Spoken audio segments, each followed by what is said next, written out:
Here with me, another good friend of mine. We're here to talk about wrestling, baseball, and a few other things in between. It's Brian Banks. How are you today, Brian? I'm great, man. How are you today? I'm doing well. Sometimes when we do these interviews, it's a little early in the morning, maybe sometimes later in the evening. And one of those things is that it takes you a while just to really get yourself up out of bed and sort of get yourself going. How do you try to handle stuff like that? Well, man, you just gotta, you just gotta keep going. You gotta work all the kinks out early in the morning. Everything's tight. Gotta loosen up and go. Yeah, that's definitely true. I mean, and I'm not a coffee drinker either, so it makes it even harder. I don't know how people can drink coffee. I always feel like it is the worst thing in the world. I'm not one of those energy drink people, so don't judge. Oh, no, I don't judge. I tried to cut out as much like sugary stuff and caffeine. I mean, caffeine's like around us in certain foods. And, you can't help but take them. Yeah, man. Well, it's not like the hardcore ones. It's like non-carbonated energy, but a lot of people like this lecture when I say I drink them. Just as bad for your heart, blah, blah, blah. Yeah, whatever. Serve the function, so. It's weird. I always think of those, the old Four Locos, those ones where you'd hear about the stories of the people who would drink those. One of those times I tried one, had to be like, of course, early 20s. At that time, you feel like you're invincible. Nothing will ever hurt you. Tried it. I could feel it sort of speeding up and mixed with the alcohol, and it was just such a harrowing thing. I was like, oh, my God, am I going to die? I think I've drinking like one before. I can't remember. But it was almost like soda to me, so I was like, I was turned off by it. You ever think about it, when it comes to drinks, if there's a certain drink you won't buy, like, for example, I know I won't drink a lot of light beers, but if someone buys it for you, you'll gladly take it. It would be rude to turn it down. Of course. I mean, it depends on the location. I mean, some places don't have, like, Miller Lite, Budweiser, places, smaller bars, which, I would take a Miller Lite. I'm not, real picky. I mean, it's not the first thing I'll pick, but hey, I'm going to drink it. And especially if it's complimentary or on the house from somebody else. I'm like, who am I to turn down something free? Right. I mean, those ones, you drink and you're social, you're out with friends at a small bar, the bar might not have a big selection. Hey, you can always go with a Miller Lite, Yeah, definitely. Now, I've noticed you're probably one of the biggest wrestling fans that I know. How did you get into wrestling, and what was your first match, if you remember watching? Man, my first matches, all that blends together. All I know is my great-grandmother used to watch wrestling every single weekend, and she would take care of us, and we would be sitting in the living room, and it would come on. We used to watch the old NWA Saturday morning, Gordon Soley. And then we didn't have WWF, we didn't have those channels, but my neighbor, he had a satellite dish, so he would record them and bring tapes over, and that's how we started getting into WWF. And we would get tapes from the video store, like WrestleMania, see wrestling like WrestleMania 3, watch that on tape, and, Hulk Hogan, was everything, man. We used to have, the workout, the little dumbbells and everything, that was a good time. Now, you talk about how far back you watched it. How have you seen wrestling evolve as a fan? Really, man, wrestling is like, you ever play those wrestling games with the creative finisher move? They're doing that in real life. It's like ridiculous, man. I mean, me personally, some things I like and some things I don't like. What I like about it is the innovation, the evolution of what they can do. Downside to that is they're losing out on reality based of it. It's becoming like unbelievable. In like the early 80s, early 90s, you still had that kind of like realism to it where, you can hit a guy, like drop him on his head, he's not coming back up. Now you drop a guy and say he's back up in like 5 seconds. It's ridiculous, but, they'll make it entertaining. They still make it entertaining. That's why I still watch it. That's an interesting thing, and because there's so many avenues to go in that direction. The first thing you talk about, the reality, how it's sort of stretching. Back in the old days, you watch some wrestlers, some moves that used to be deadly finishers, like the DDT or something like that, those would knock someone out. Now, maybe it barely puts someone down for a few seconds. Right. Yeah, it's changed a lot. Yeah, I remember when a clothesline, like you can hit somebody, go to your room and hit somebody with a clothesline, and they'll drop for a pin or a Piledriver, something like that. Yeah, I mean, I know in WWE they can't even Piledriver anybody anymore. I guess too many people like broke their necks. I think that was after Steve Austin thing back in the like mid '90s. Like they can't Piledrive anybody, so you won't see any of those in the WWE. But yeah, I mean, I remember Piledriver used to like finish people like that's it. quick, done. 1, 2, 3. But now, I mean, they'll get up after like a 1 count. It's different, but, hey, I still watch it. How have you seen wrestling evolve, I guess, is according to, storylines? And I always listen a lot to the Jim Cornette podcast, where he always talks about the basis of wrestling. Actually, Ted DiBiase said it as well. The basis of wrestling, it's a battle of good versus evil. Do you feel like that can still work nowadays, especially as we hit 2020? Yeah, I believe you can go back to that. It's just a lot of people's like not going on that formula. I mean, WWE tries it, but I think the way they write the characters, it goes against that basis. Now, if a guy tells the crowd to shut up, they'll cheer it because they're being insulted. So, I mean, the crowd has a lot to do with it, too. Like, the fans that attend. I mean, the fans turn into their own show. So they kind of take it over from the performers. So it's kind of hard for a performer to even perform that. I mean, I give it up to the ones that can. Like, The Miz is one of the best. I got to give it to him. He still get a reaction out of the fans with anything that comes out of his mouth. I mean, the guy is great. It's like almost like The Rock kind of, which is pretty awesome. But he's like old school. I know everybody gets on John Cena for some of his promos that sound very childish. But then if you look back, even through reflection at some of the stuff The Rock said, it sounded very childish, but it was funny nonetheless. Well, John Cena, he just portrays himself as the good guy. That's what he is. I mean, people don't like it. I see nothing wrong with it. I mean, he's playing the good guy. That's what good guys do. I mean, they try to get the crowd behind him. They might not like what he says, but hey, he's doing his job. Selling merchandise. What was the first live match that you ever watched?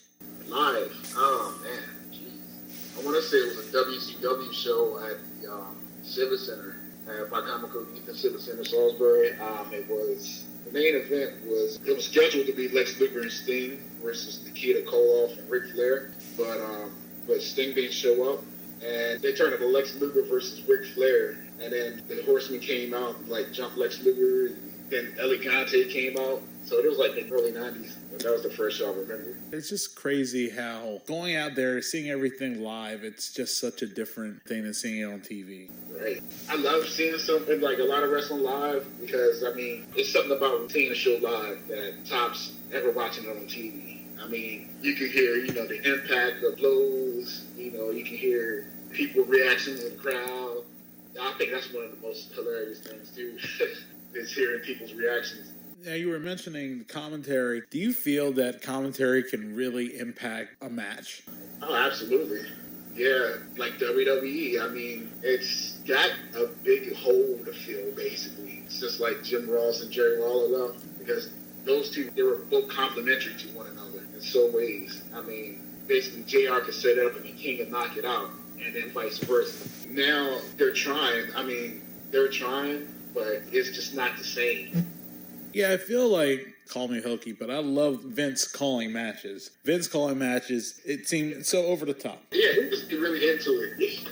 He didn't know a name of a move to save his life, but Vince had that energy into it. Like, he got you excited to watch it.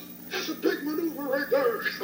Yeah, they got you excited. Yeah, that's why I was excited when Jesse Ventura and Vince did that one-off. I think it was a Battle Royal on Monday Night Raw almost 10 years ago or so. Nah, it's probably longer than that if Jesse was there. But yeah, it's like he hadn't missed a beat. It's like it hadn't been like almost 10 plus years since he had last in a match. Well, I don't remember that exact Battle Royal, but yeah, they were good. They were good also. I like Jesse Ventura on commentary. Him and WWE and WCW, I like them both. Because I did like him with Tony Schiavone as well. I know you mentioned Gordon Solie as well. Gordon Solie was like a completely different level of announcer. More like the technical type.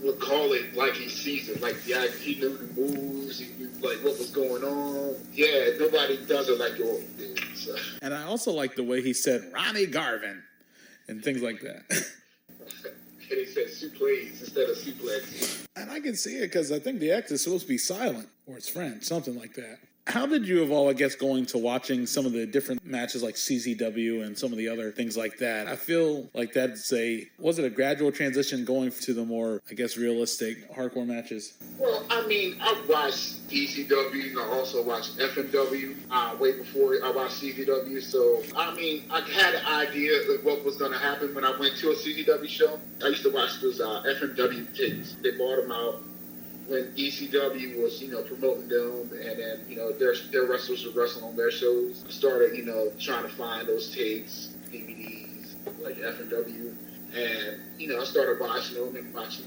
Terry Funk and Cactus Jack and, the other wrestlers, like Abdullah the Butcher, the Hayabusa.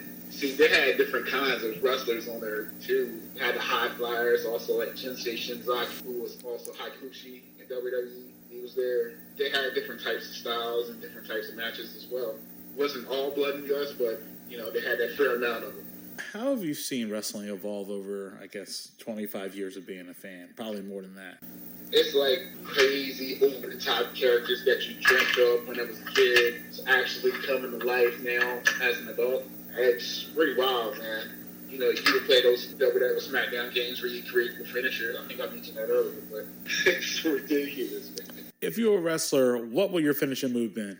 If I was a wrestler, I was simple, where I can put on anybody. I saw it on TV, but now it would be like the Rainmaker, which is a clothesline. I wouldn't have to fly in the air or do something crazy. Yeah, I feel like when it comes to finishers, they're not as basic anymore. I know we discussed that a little earlier, but I feel like sometimes something simple, a submission hold, things like that. I like the sharpshooter. Sharpshooter is my favorite. Submission hold, DDT is probably favorite non-submission finisher. Yeah, something simplistic, man. Like, I wouldn't have to, risk injury, because every time those guys go up, man, they risk injury. I think I heard in an interview once, Randy Orton had an interview, and he was talking about his injuries, like his shoulder injuries, and he said the first time he went on the top rope, they said, don't go on the top rope. You don't need to go on the top rope for anything. And he said he didn't listen to him and went up on the top rope again, and that's how he hurt his shoulder for the first time. It was crazy.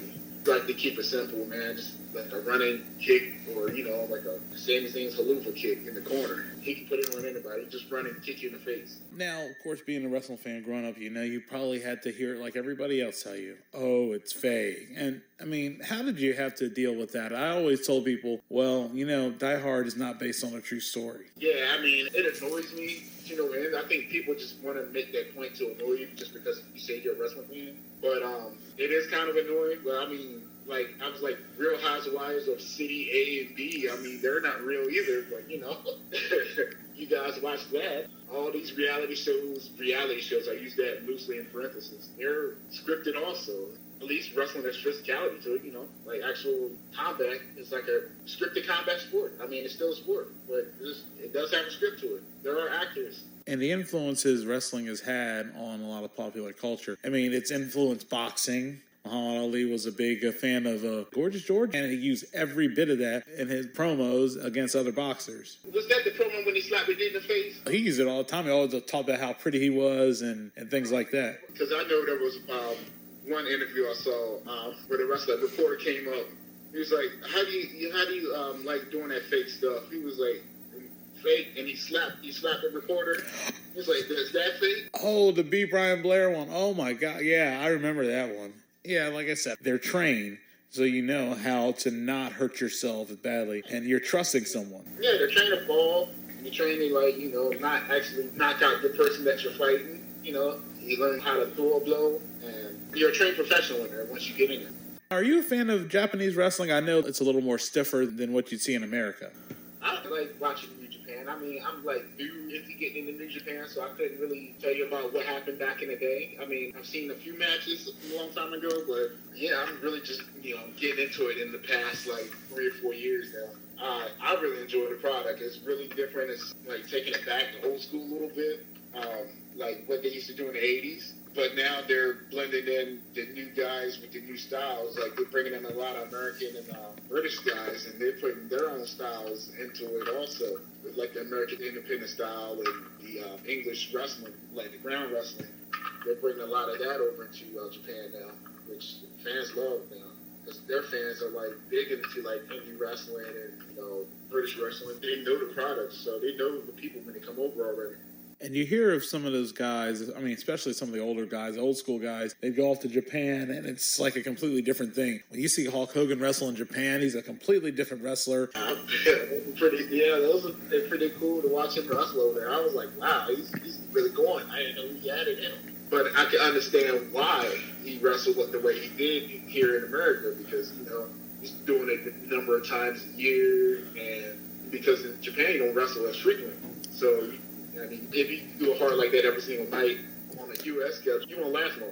Like a lot of these guys now, they're always injured and stuff, because, they wrestle that hardcore style, which, is entertaining. I love it. But it's hard on them. I know it's really hard on them, especially those in the WWE working that style like every single night, over 300 nights a year. I mean, ooh. I say it's ooh, man. Who would you say is probably the most agile big man wrestler ever? Most agile big man ever? Yeah. I had to go between the Big Show and Kane. Oh, man, Bam Bam Bigelow also. I can't forget about Bam Bam Bigelow. Rest in peace. Yeah, I can't forget about Bam Bam. Bam Bam was awesome, dude. He could do, like, flips, all kinds of stuff, man. He had power, speed. He had all. Yeah, I feel like, especially I agree with Big Show. I remember when he was in WCW as a Giant, he did a missile drop kick off the rope, and that was when he was a bit lighter. And I was shocked. Someone 7'4", and maybe at that time he was like 400 something pounds. He was doing drop kicks like crazy. I listened to an interview. I forgot who it was. They said that when he was a rookie, man, this dude was in practice doing like moonsaults and stuff, like springboard moves and stuff. The difference between big men now and big men maybe back in the 80s, they didn't take the fall that much. Yeah, definitely. That's why they lasted longer. That, and they probably only went around place maybe once a year. That's why Andre the Giant lasted all those years too, because he didn't really do anything fancy. So, and plus he just went everywhere. He was like an attraction. He was brought him in all the different territories, and you're bringing them for like one place and bringing them for like a couple weeks. Then he'll go to the next one, and he lasted a long time in the wrestling business. Do you feel that there can still be special attraction wrestlers now? Oh, they are. They're called the Young Bucks. they're everywhere. They go all over the world, man. Their travel schedule's like crazy, man. I follow their YouTube show, Being the Elite. Half of the show is like showing how they travel, where they go. Well, one of the recent episodes, they was on a European trip for Ring of Honor. And it showed that they went from Japan to California to like New York over to Europe, London, and then Ireland. Man, those guys and Cody, their group that they have, the Bullet Club, they're everywhere, man. That's why you see all these shirts everywhere now, man, like Bullet Club, everything. I mean, the way they got their contracts, they can go anywhere, pretty much, except for the WWE. Could you imagine living your life out of a suitcase every day like those guys? I'll talk about trying to get a job, something like, that I could travel like all the time, but, I don't know if I could do it. You got to be home sometimes, just catch that break. Those guys are like constantly going. What do you think about how Billy Corgan is trying to relaunch the NWA? I hope he succeeds, actually, man. I mean, if he can get it to where, I don't know if he can get it to where it used to be, but if he can turn it into something new, something pretty big, hey, I'm pushing it for him, man. I hope he does it, because that's more opportunities for people to have work, man. Instead of just looking at Impact or, Ring of Honor or WWE or New Japan, it's another place to go for the person to work. So, hey, man, all new jobs, hey, man, you can't, not support people getting new jobs, man. I remember we were talking a little earlier about John Cena and his character. Do you feel like Hulk Hogan, as originally branded in the 80s, would work now? They would boo him, man. They would boo him nonstop. It would work. He would be the most hated wrestler on TV. And because he don't keep winning, oh, man, they would hate him. But it would work. People would come to see him lose. Just like you do with John Cena. But now, since Cena came back, he's being cheered. So, it's 50-50 with Cena. But I think they'd boo something like a Hogan, though. Do you feel like wrestling can always use just a dose of nostalgia but not go overboard? Yeah, from time to time. Like the Royal Rumble, you'll see nostalgia. That's switching the nose, because I know also you played baseball and you're a big baseball fan, and you played Division I baseball at the University of Maryland Eastern Shore. What was that experience like? Oh man, it was pretty awesome, man. You know, meet guys from like all over the place, and play with people from all over, and, travel, work out. I mean, it was, experience like it's beyond words for me. I was honored to be a part of that. I mean, I never, experienced anything like that before. It was exciting, man. I was glad every time I, got a chance to go on the field, to practice or be in the game. It was very fun. And what made it even more interesting is you didn't play varsity or JV in high school. So there's no learning curve to use to adjust from that. Yeah, I just had to roll with the punches. I had to basically learn on the fly, man. I try to catch up to people that's been playing constantly their whole lives, where I got basically cut off like after like ninth grade. I was playing, the rec leagues in ninth grade, but other than that, I didn't get the opportunity to play it. That was difficult to overcome, but, I guess I did my best. Where would you say your love of baseball came from? My love of baseball seemed like it always was. We used to play out in the yard and, with the wiffle bats and the wiffle balls. And it came from that. And plus watching it on TV as well. Growing up, you had like Orioles and Phillies. You used to watch both of them. And the Phillies was the local team before the Nationals came in the NL. So local channels covered the Phillies and the Orioles. So you watched both of them growing up. Well, that's where I started loving baseball, just watching it on TV. This is a discussion that I always have with people. What's your thought on the designated hitter? I don't mind it at all because I was a DH. I was like, hey, that's a spot for it. That's an opportunity for somebody to be on the field. Hey, man. Basically, I don't care. Me, I'm a DH, so I like a DH. But I'm probably never a minority. I don't know. A lot of people don't like it. But, hey, me, I support it, man. That's another space for somebody to be on the team. Just an opportunity. What was your first baseball game that you went to? The first baseball game I went to? Maybe like an Orioles game with you guys. One of the Orioles games with you guys back a few years ago. Then go to a major league game. Probably went to a Strawberry game before I went to major league. Yeah, I forgot who they played, but yeah, it was an Orioles game. That's all I remember. What do you feel is the biggest difference between minor league baseball and major league baseball, other than the talent level? It's just the closeness, I'm guessing, with the fan base. It seems like players are like more accessible on the minor league level. And, the closeness of the field, the atmosphere is like more localized, close together type of atmosphere. What I think about minor league baseball. Yeah, I feel like it being more of an intimate audience with minor league baseball, that definitely helps. I remember one time we were in the crowd and we said hello to one of the opposing players, and they said, hey, right back. And it's like, man, you could be one of our favorite players now just because of saying hello back. Yeah, man, it's just the closeness, man. It's like you're right there with them, You're seeing them come up, and it's just like a closeness.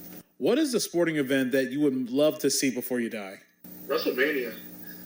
It's the biggest wrestling event in the world, and I want to be a part of that crowd. That's my wish. It's crazy. I know somebody who went to see it 2 years in a row, and they saw 30 and 31. Oh, wow. Yeah, and I think they're going to see the upcoming one, so that's just... Yeah, they can stop numbering them. Yeah, they stop numbering them with WrestleManias now. I forget what number it is, so all I know is WrestleMania is in April. Basically, once the Royal Rumble hits, it's the road to WrestleMania. I don't think you can start it any earlier. Not like there's only 4 pay-per-views anymore where, okay, the road to WrestleMania starts as soon as the Survivor Series ends. Do you think it would have made more sense for WWE to bring back WCW, the brand name, maybe as the secondary show in place of a SmackDown? Or do you feel like that brand was too tainted from the end? Nah, it's just, they try to do that with WCW, but you just try to cash in on that, and that didn't work out for them. But the WCW thing, they waited too long for that. They had opportunity to do that, but they didn't. So, it is what it is. If they do it in the future, that's great, but I don't think they will, because they're trying to get UK expansion going on. They had to slow down on that, because they have a United Kingdom title. And I heard the tournament was pretty good. I'll admit I hadn't watched it, and there's so many things. I haven't watched it either, as a matter of fact. I watched maybe part of the first round, and there were pretty good matches, the matches I saw. But I didn't watch the whole tournament yet. Michael Cole was really good on announcing. I guess that's what happens when you don't have somebody yelling in your ear about what to say. I guess that was what, Michael Cole and Nigel McGuinness? I believe so.